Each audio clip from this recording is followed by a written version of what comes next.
Muslims up to that point. I'm still angry. I can look at both. Do you know what he did in Gujarat?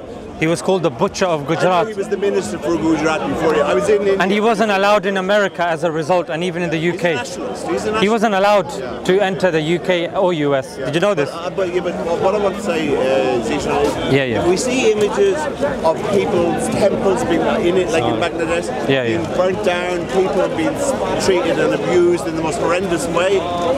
Everybody should stand up against that. The desecration of temples. No, that's what I'm saying. I'm not saying there wouldn't be there'd be elements of some of what the videos. But we have to look and think. I see the fair man be dragged by ropes by gangs. It's this mob mentality, and at the end of the day, whether it's Muslim or Hindu in Bangladesh, they're all Bangladeshi. Yeah, they are. This is sectarian. Desecration of temples, desecrations of temples, of gurudwaras, of mosques. Like, it's interesting, are you aware of how many mosques that have been desecrated in India just in the last month? Yeah, I have seen that. It's interesting how that parallel wasn't brought up. That's why, for me to give a complete answer, I will mention mosques, I'll mention temples.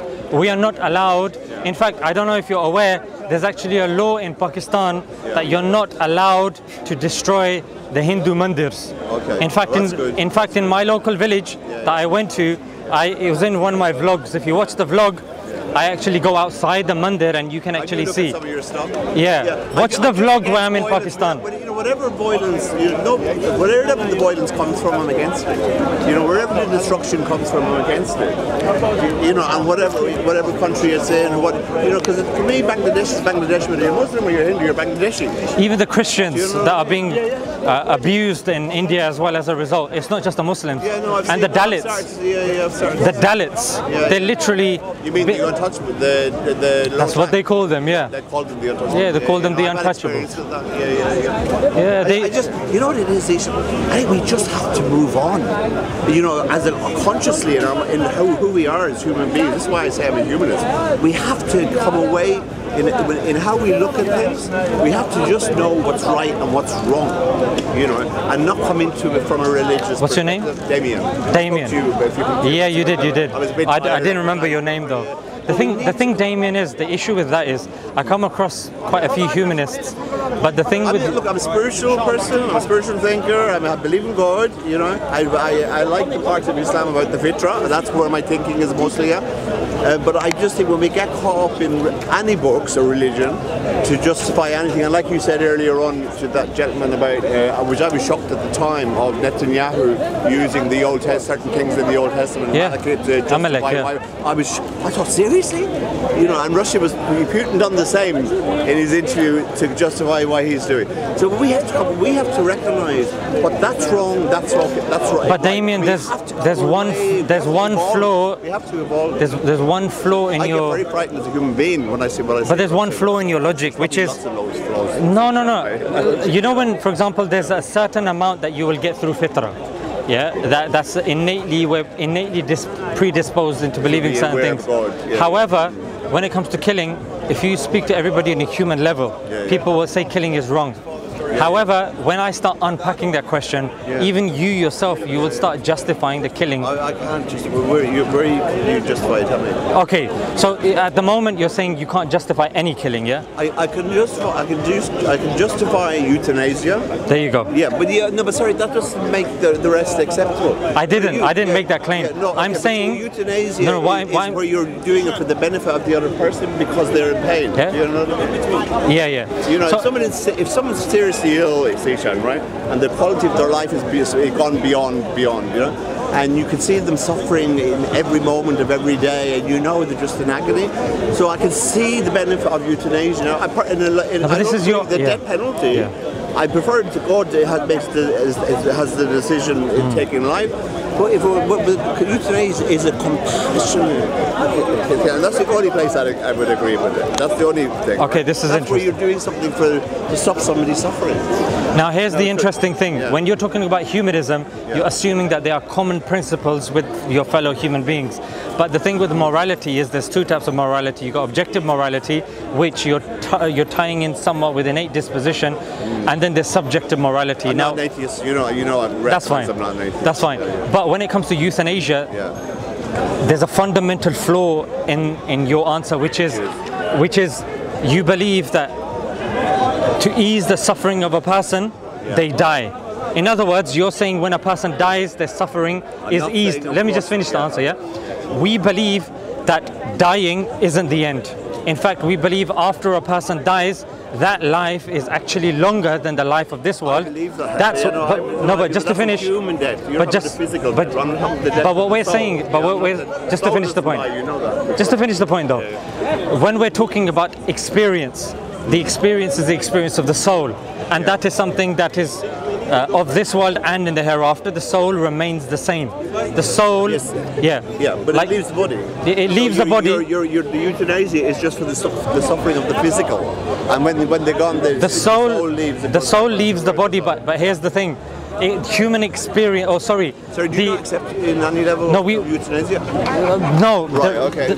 Sir, what if you had a parent or a loved one who is in so much pain? But that's what I'm trying to tell you. But I'm just. Okay. But my thoughts keep getting cut off. Sorry. So here's the thing. We believe that life is a continuation of the mortal and the metaphysical. Yeah. The stop that's in the middle is death. That's just going. It's physical. It's just a curtain that gets lifted, and now you're going into the metaphysical. However, going home. But it's still an experience. Now, that experience, if for example you're suffering here, we believe in our theology that suffering is a rewardable act. That now. I know that I do. Just if I can complete my thought, Not only is it a rewardable act, it's a lesson for the people around us, and we don't believe that somebody, even yourself, should physically take life unless it's clearly mentioned in scripture. To take one's own life is a grave, grave sin. If a person's suffering, suicide is different. I know what you're saying. Because you're still taking your life. For example, you can go to Switzerland and there's suicide capsules there. They call it humane, but we actually don't know the pain a person's going through when they die. There's actually no scientific experiment that can tell us that. I think it's the biggest act of loving.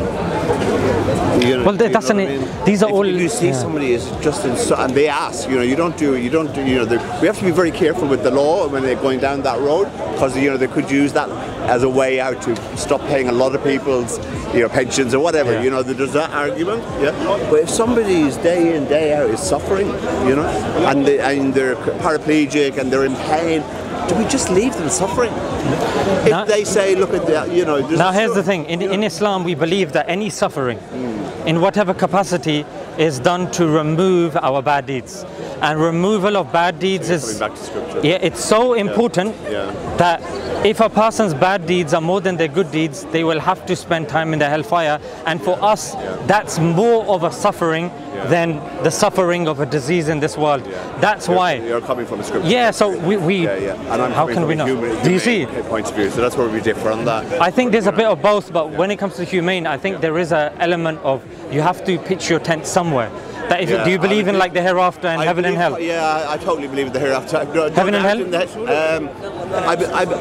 I have a belief. Look at this one. I believe in interdimensional. We go into another level. And I think the nearest evidence for me that I've seen about the afterlife is through near-death experiences, and there's just so much evidence there. Heaven and hell, though. I'm still no. I believe that it won't be religion will get you into the afterlife. I believe, right? Because what happened before Islam, for example, what happened to all those people? Okay, so I believe it's who your soul. You're here I believe you're here in the physical as the soul to have the experience for the soul, and then the soul goes back to the afterlife. How do you know all of that? And that's my belief. Like you have a belief, I have a belief. So that's what I believe. Is your belief based upon evidence, or is it just based upon experience? It is based upon evidence, or it's experience? I would say my belief. Let's put it this way. 20 years ago, I was a very different person. Okay, 20 years now down the line, I don't use alcohol. I have That's really good. But I would say I've had a spiritual awakening 20 years ago. What happened? I had some things happen that left me in no doubt that I wasn't in my body. I was something other than the body. And so I recognized the soul, okay? So I believe the soul comes here. You believe in a creator as well? Yeah, I believe, I don't believe in the, I believe that there might be more than one, right? Oh, really? I'll tell you why. Because one of the reasons I want to ask some of the Christians here today, actually, to kind of challenge them on their book. Because in the Bible, in Genesis... Yeah, they believe 3 as well, yeah. Well, no, that's not where I'm coming from. In the Genesis, it says I think it's Moses is supposed to put Genesis together from God, whatever, and they believe Moses wrote Genesis, I think. Is that correct? They believe Moses wrote Genesis. Wrote the book of Genesis. There's no evidence for that. We don't know, but I believe that's what I asked, whoever I've asked, that was the belief. Because in the Genesis, it says, we made mankind in our image. So there's the plural, and I believe... Don't they believe that's the royal we? I know I hear this within Islam and I hear it in Christianity. If it says something to you, and I say the same thing with Christians when they talk about Jesus, with the Word was with God. I say, where is it saying Jesus? It's saying the Word. And they ask me, what do I believe the Word is? I believe the Word is the truth. So that's what I believe it's saying. If we believe literally what it's saying. So I believe everything in the world, through humans and the animal kingdom, is made in pairs. Okay, so everything has an opposite for the most part, and I think everything. If we look around everything, I think I spoke to you about this before. We have a world of duality. Yeah. We have a night and day. Everything has the opposite. We have good and evil. We have man and woman. So everything is there in duality. So when the Bible says we made you, mankind, in our image, I believe it's saying us, male and female energies, made you in our image. That's my belief. I know, like you said, I have no evidence. What I do have evidence for, without going into detail, is that we're separate from our body. I have had that experience. Oh, okay. You believe that the mind is separate to the body, yeah? Well, I know duality. The mind. I know the mind and the ego. This is why I struggle with some issues with the Quran. The mind, I believe consciousness and the soul is part of the same thing, and this consciousness and the soul, and you will see that if you look at, have you looked at any videos of near-death people who've died temporarily and gone off and had an experience and come back? It's very difficult to verify that sort of stuff. Oh yeah, no, I'm not just that, but I'm only asking, have you looked at it anywhere? I did, but because I couldn't verify it, I didn't really take it seriously. You believe in angels, don't you? And I believe in angels as well. But I'll tell you an interesting story. You're right, yeah. I'll tell you an interesting thing. Be careful, there's a bike there. Yeah. There's a guy, Zishan, called Jeffrey Long on YouTube, and he's a what would you call him? I don't know. So anyway, he's studied 4,000 near-death experiences, and recorded them. Who's that? Jeffrey Long is his name, right? And Paul Williams, he's actually done a video about him. Oh, really? I'm assuming it was about him, but it was about near-death experiences on blogging theology. Okay. Right? But what was interesting was, first time when something comes to you and you think, oh my God, that never used to see that. And what was interesting was he's got 20 near-death experiences of shared near-death experience. So where two people have experienced them at the same time, right? So you had an experience of two people having a crash in a car, and both of them... Can I cut you off? Sorry. That's all right. My son wanted to say hello to you. He said you're SMILE2JANNAH or SMILE2JANNAH. He recognized yes, of course. Yeah.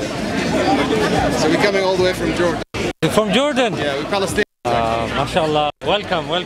Just take all of them. Just wants to say hello.